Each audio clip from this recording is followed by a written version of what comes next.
एक पत्नी के नोट्स। हिंदी की प्रसिद्ध कथा लेखिका,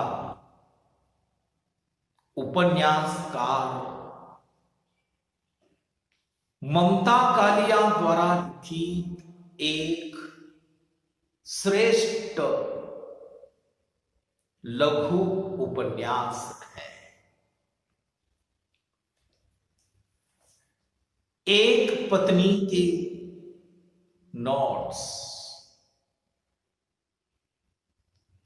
हिंदी की प्रसिद्ध कथा लेखिका, उपन्यासकार, कहानीकार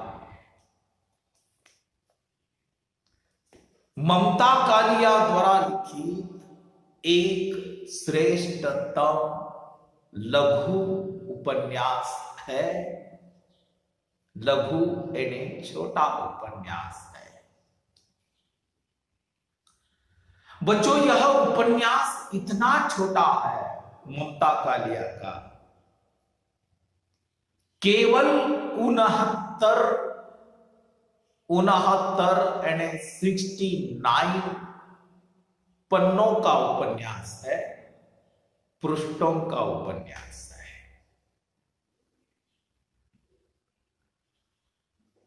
मित्रों, लेखिका ममता कालिया ने आज तक अपने उपन्यासों में, अपनी कहानियों में नारी जीवन की समस्याओं को चित्रित किया है। स्त्री जीवन की समस्याओं को चित्रित किया है।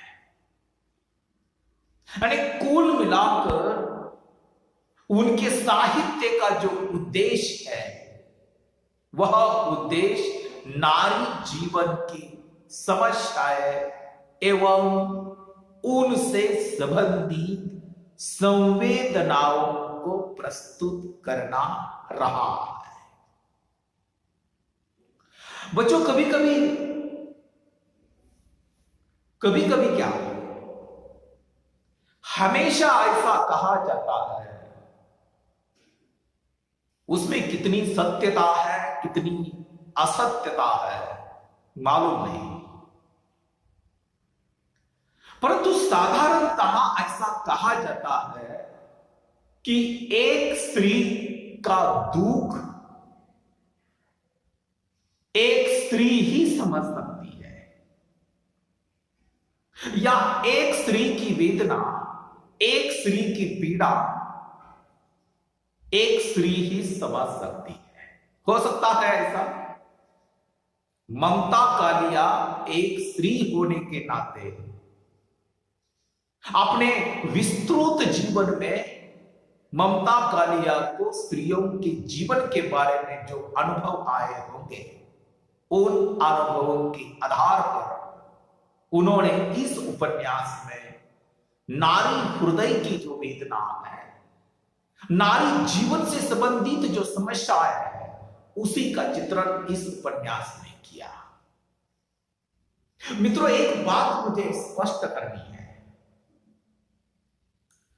हजारों साल से देखा जाए,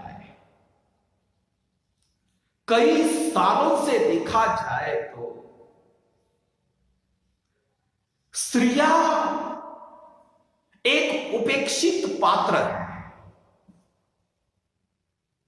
मैं उपेक्षित शब्द का प्रयोग कर रहा हूं। यानी स्त्री हमेशा देखा जाए तो कई सालों से मैं भी देख रहा हूं, मेरी उम्र आज 50 साल की है। 50 सालों में मैंने गांव में देखा, शहर में देखा, आसपास देखा, मोहल्ले में देखा, स्टैंडर्ड एरिया में देखा, झप्पड़पट्टी में देखा, आम आदमी में देखा, विशेष आदमी में देखा। जहां स्त्री है वहां समस्या है। अरे ऐसा लगता है कि सहन करने की जिम्मेदारी, वेदना सहन करने की जिम्मेदारी स्त्रियों ने उसका ठेका ही नहीं लिया है। ऐसा मुझे कभी कभी लगता है। किसी का क्या विचार होगा पता नहीं। पुराण ग्रंथों में, इतिहासों में देखो, पुराण ग्रंथों में देखो, स्त्री का जो अस्तित्व है समाज में, परिवार में, मोहल्ले में, स्त्री का जो अस्तित्व है या स्त्री की ओर देखने की जो दृष्टि है, नजर है, उसी पर विचार करो। हमेशा देखा जाए स्त्रियों को एक द्वितीय दर्जा दिया गया है। परिवार में भी द्वितीय दर्जा दिया गया है और समाज में भी स्त्री को द्वितीय दर्जा दिया गया है। फिर उसकी शरीर की क्षमता के आधार पर दिया होगा।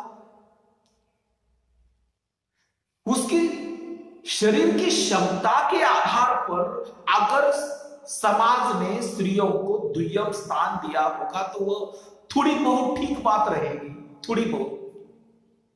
परंतु बौद्धिकता के आधार पर हम स्त्रियों को द्वितीय नहीं मान सकते, नहीं मान सकते हम उसे।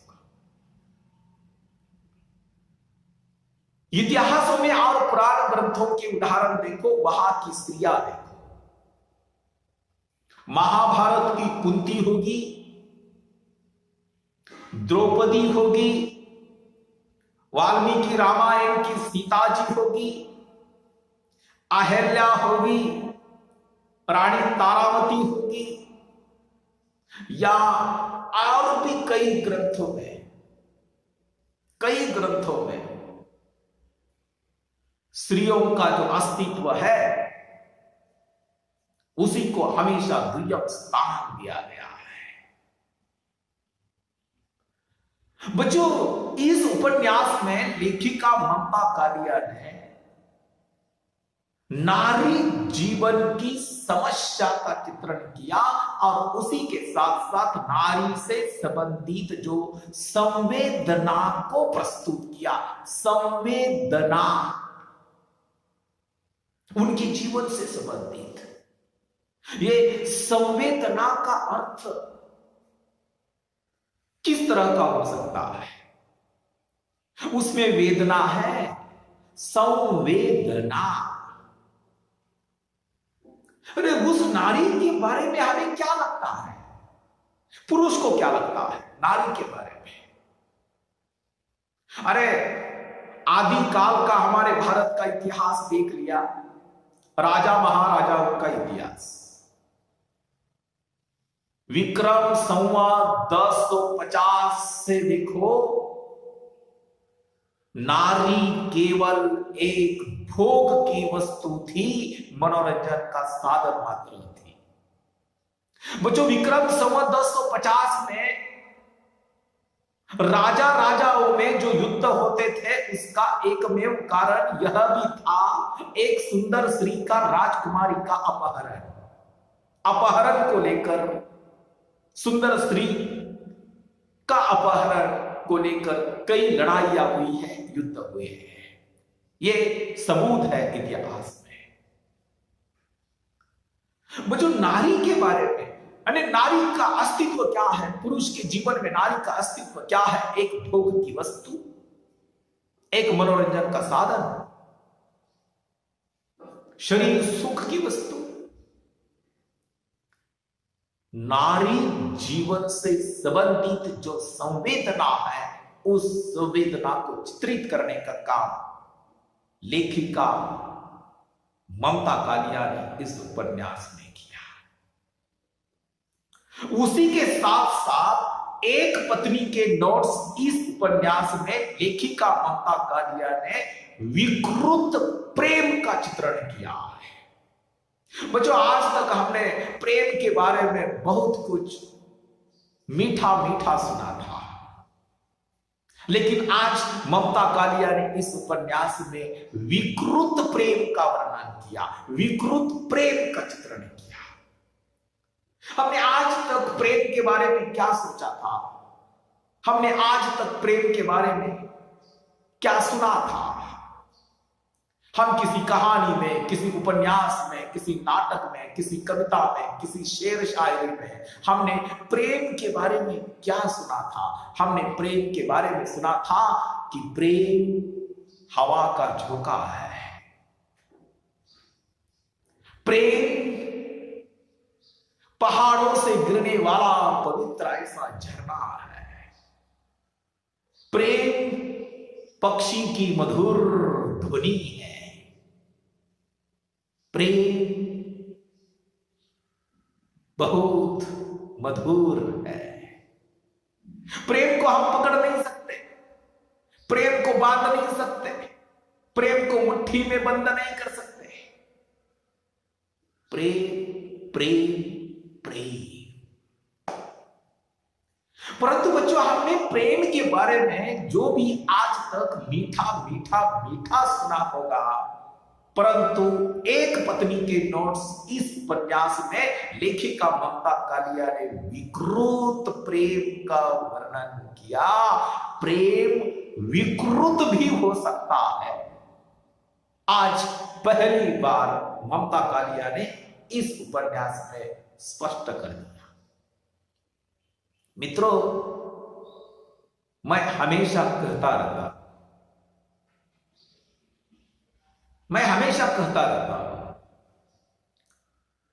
क्लास में भी कहता रहता हूं, जहां मित्रों में गपशप चलती है वहां भी कहता रहता हूं, चार लोगों के सामने भी बात निकलती है प्रेम के बारे में तो तब भी मैं कहता रहता हूं। क्या कहता रहता हूं मैं? ये मेरे वैयक्तिक विचार है बच्चों, पर्सनल थिंकिंग गायकवाड़ सर। बच्चों, मित्रों, प्रेम कोई खेल नहीं है, खेल। जैसे कि हम घड़ी भर के लिए, कोई टाइम पास के लिए, मनोरंजन के लिए खेल खेलते हैं और मनोरंजन समाप्त हो गया, उस खेल को छोड़ देते हैं।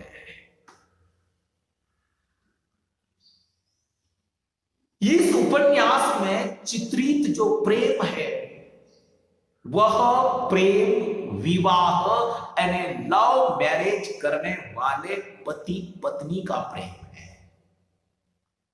फिर से सुनो, इस उपन्यास में लेखिका ममता कालिया ने जिस विकृत प्रेम का चित्रण किया वह विकृत प्रेम लव मैरिज करने वाले पति पत्नी का प्रेम है।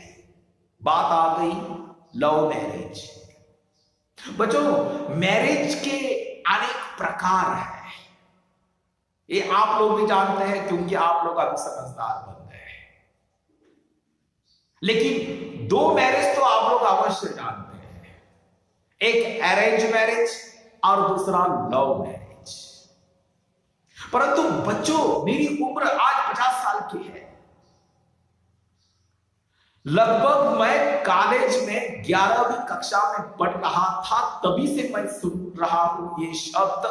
तभी से मैं 35 साल हो गए मैं ये शब्द सुन रहा था, लव मैरिज।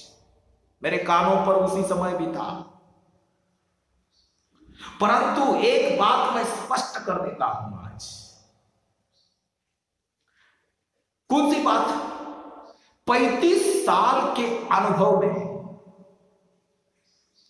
35 साल के अनुभव में जिन लोगों ने 35 साल 30 साल पूर्व लव मैरिज किया होगा, उस समय 35 साल में या 35 साल पूर्व, 30 साल पूर्व इतनी आधुनिकता, जैसी आज आधुनिकता है वैसी आधुनिकता उस समय नहीं थी। लेकिन तो भी उस समय भी जिन्होंने लव मैरिज किया, आज उनकी स्थिति क्या है?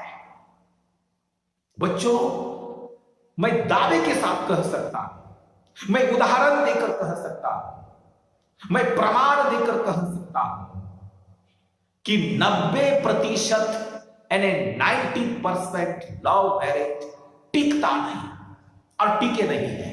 ये मेरा दावा है। मैं लव मैरिज के खिलाफ नहीं हूं, परंतु मैंने जो अनुभव किया, मैंने जो देखा, मेरे आसपास की उदाहरण देखा, तभी मैं ये बात स्पष्ट कर देता हूं। 90% लव मैरिज टिके नहीं है और टिकता भी नहीं है। फिर मैंने इस बात पर भी विचार किया कि अरे क्यों नहीं टिकता, ये लव मैरिज करने वाले, ये इनका वैवाहिक जीवन का अंत तक ये सफर पूरा क्यों नहीं होता, ये प्रवास पूरा क्यों नहीं होता? अहंकार। उसका उत्तर क्या है? अहंकार। वो पुरुष का अहंकार होगा नहीं तो स्त्री का अहंकार होगा, लेकिन अहंकार। मित्रों, मैं कभी कभी सोचता हूं, क्योंकि यह पूरा उपन्यास जो है ना, ये प्रेम पर आधारित है, लव मैरिज पर आधारित है। मैं कभी कभी सोचता रहता हूं कि जब कोई लड़कियां या कोई लड़के अपने लिए कपड़े खरीदने बाजार में जाते हैं, लड़कियां हो तो अपने लिए सलवार, कुर्ता, जीन्स, टॉप्स या अन्य वगैरह वगैरह कपड़े खरीदने किसी कपड़े की दुकान में लड़की जाती है। लड़की कपड़े खरीदने के लिए जब दुकान में जाती है, कपड़े की दुकान में जाती है, एक तो अपनी मां के साथ जाती है, बड़ी बहन के साथ जाती है, नहीं तो छोटी बहन होगी, नहीं पिताजी होंगे, नहीं तो अपनी सहेली के साथ जाती है, नहीं तो अकेली भी जाती है। लड़का होगा तो अपने लिए कपड़े खरीदने के लिए वह दुकान में जाता है, वो पिता के साथ जाता है, भाई के साथ जाता है, मित्रों के साथ जाता है, नहीं तो अकेला जाता है। लड़की या लड़का जब अपने लिए कपड़े खरीदने के लिए, कपड़ा क्या 3-4 साल शरीर पर टिकता है। कपड़े की उम्र कितनी होती है? 3-4 साल ज्यादा से ज्यादा। लड़की होगी या लड़का होगा, वह अपने स्वयं के लिए कपड़े खरीदने के लिए जब बाजार में जाता है, दुकान में जाता है, तो लड़कियां कपड़े देखती है, वह उस दुकानदार से कहती है, सेल्समैन से कहती है, मुझे ये नहीं चाहिए, वो दिखा दो, वो नहीं चाहिए, ये दिखा दो, ये रंग अच्छा नहीं है, ये कलर अच्छा नहीं है, ये मुझे सूट नहीं होगा, यह मुझे ठीक से नहीं दिखता, ये टॉप अच्छा नहीं है, उसका ये अच्छा नहीं है। लड़की के सामने सेल्समैन जो खड़ा होता है या वो लड़की होती है, ढेर सारे कपड़े उसके सामने डाल देती है, कपड़ों का ढेर लग जाता है लड़की के सामने। फिर कभी लड़की कुछ समय के बाद अपनी पसंद की कोई पैंट, कोई सलवार, कोई कुर्ता, कई समय के बाद वह अपने लिए कपड़ा खरीदती है। चॉइस, यहां क्या है? चॉइस। अरे कितना सारा देख लिया, उसके बाद उसकी चॉइस हो गई। लड़का भी अपने लिए कपड़े देखता है, ये पैंट नहीं चाहिए, वो चाहिए, इस कलर की चाहिए, उस रंग की चाहिए, इस फैशन की चाहिए, उस फैशन की चाहिए, या ऐसा शर्ट नहीं चाहिए, वैसी कमीज नहीं चाहिए। ढेर सारे कपड़े देखने के बाद कुछ समय के बाद वह लड़का अपने लिए पैंट और शर्ट खरीदता है। कपड़ों का आयुष्य कितना होता है? 3-4 साल। फिर मेरा सवाल है आप लोगों से, अरे कपड़े 3-4 सालों के लिए जो शरीर पर आपके कपड़े रहने वाले हैं, उसके लिए आप इतना चॉइस करते हो, फिर आपको कई कपड़ा पसंद आता है, हम कपड़ों के चॉइस करते हो। फिर मेरा सवाल आज की युवा पीढ़ी के लिए है, आज की युवतियों के लिए मेरा सवाल है, आज के युवक के लिए मेरा सवाल है कि प्रेम करते समय लड़कियां जिस लड़के से प्रेम करती है उस लड़के का पूरा नाम भी नहीं जानती कि उस लड़के का संपूर्ण नाम क्या है, उस लड़के का गांव कौन सा है, उस लड़के का परिवार कैसा है, उसका बाप कैसा है, उसके घर में कितने लोग हैं, माँ है, भाई है, बहन है, कौन कौन है उसके घर में, ये भी नहीं जानती। उसके घर के परिवार वाले लोग क्या काम करते हैं ये भी नहीं जानती। यह लड़का उसका कोई करियर है या नहीं ये भी नहीं जानती। वो कुछ कमाता है या नहीं ये भी नहीं जानती। गांव में इस परिवार की इज्जत है या नहीं ये भी नहीं जानती। उसका कैरेक्टर कैसा है ये भी नहीं जानती। वह लड़का जिसके साथ मैं प्रेम कर रही हूं वह लड़का कोई व्यसनी तो नहीं है, उसे कोई व्यसन तो नहीं है, कोई शराब का व्यसन है, कोई और कोई किसी का व्यसन है, गांव में उसकी इज्जत कैसी है, वो चोर है या दफंगा है ये भी नहीं जानती। यह कुछ भी पूछताछ न करते हुए, उसके बारे में जानकारी प्राप्त न करते हुए आप लोग प्रेम कैसे कर सकते हो? वह लड़का जिस लड़की से प्रेम करता है वह लड़की, उसका चारित्र कैसा है, वह लड़की रहती कहां है, किस परिवार से है, वह लड़का कुछ भी न जानते हुए उस लड़की से प्रेम संबंध स्थापित करता है। ये होता कैसा है? कुछ भी विचार न करते हुए जब प्रेम करती है लड़की, कुछ भी विचार न करता हुआ लड़का प्रेम करता है तो बाद में पश्चाताप के सिवा कुछ भी नहीं मिलता मित्रों। परंतु तब समय गुजर जाता है, तब तक वक्त गुजर जाता है। इस उपन्यास में एक नौकरी करने वाली, जॉब करने वाली, आपकी भाषा में इस उपन्यास में एक नौकरी करने वाली यानी जॉब करने वाली सुंदर पढ़ी लिखी स्त्री की करुण कहानी है। बच्चों, जहां करुण कहानी शब्द आ जाता है ना वहां स्त्री होती है। ऐसा नहीं होता, ऐसा होता है लेकिन लगभग ऐसा नहीं होता। पुरुष की करुण कहानी ऐसा नहीं होता है। करुण कहानी जहां होती है वहां स्त्री होती है। मित्रों, मुझे बड़ा गर्व है आज भी, आज इस कंप्यूटर के युग में, इस आधुनिक युग में आज स्त्रियां, लड़कियां पढ़ लिख कर अपना करियर कर रही है। करियर कर रही है, पुरुषों के कंधे से कंधा मिलाकर वह जॉब कर रही है, पढ़ रही है, लिख रही है। कोई इंजीनियर है, डॉक्टर है, कई हर एक क्षेत्र में आज लड़की पुरुष के कंधे से कंधा मिलाकर चल रही है। ये गौरव की बात है। क्या है? ये गौरव की बात है। परंतु बच्चों, आज स्त्रियां पढ़ लिख रही है, अपनी चार दीवारी के अंदर जो स्त्री बंद थी वह चौकट के बाहर आ गई है। चूल और मूल यहां तक उसका संबंध था वह टूट गया है। पुरुष के कंधे से कंधा मिलाकर स्त्रियां चल रही है। समाज में उसका अपना अस्तित्व है, उसका अपना वजूद है, उसकी पहचान है। परंतु पुरुष अहंकारी होने के कारण पति नहीं चाहता कि पत्नी उनसे ज्यादा बुद्धिमान हो। पुरुष नहीं चाहता कि अपनी पत्नी अपने से थोड़ी सी बुद्धिमान हो। पति से ज्यादा बुद्धिमान स्त्री को पति बर्दाश्त नहीं कर सकता, क्योंकि यह पुरुष का अहंकार है।